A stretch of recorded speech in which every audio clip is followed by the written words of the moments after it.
ఆదిలాబాద్లోని BRS కార్యాలయంలో దీక్ష దివస్ కార్యక్రమాన్ని ఘనంగా నిర్వహించారు. ఈ కార్యక్రమానికి మాజీ ఎమ్మెల్సీ గంగాధర్, మాజీ మంత్రి జోగురామన్న, బోధ్ ఎమ్మెల్యే అనిల్ జాదవ్, మాజీ జెడ్పీ చైర్మన్ జనార్దన్ పాల్గొన్నారు. ముందుగా అమరవీరుల స్తూపం, తెలంగాణ తల్లి విగ్రహానికి పూలమాలలు వేసి నివాళులర్పించారు. ఈ సందర్భంగా కేసీఆర్ చిత్రపటానికి పాలాభిషేకం చేశారు.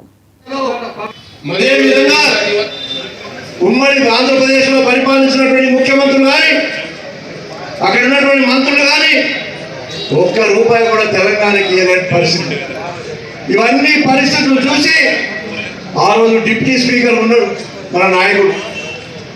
డిప్యూటీ స్పీకర్ ఉన్నటువంటి సందర్భంలో, మంత్రి ఉన్న సందర్భంలో ఆనాడు ఉన్నటువంటి ముఖ్యమంత్రులకు, సార్ మా ప్రాంతం అంతా ఎడారిగా మారిపోతూ ఉంది, మా గ్రామ స్థాయిలో పట్టణ స్థాయిలో సరైన సదుపాయాలు లేవు, మాకు డెవలప్మెంట్ కొరకు నిధులు ఏంటంటే చేతులు ఎత్తేసినటువంటి సందర్భం.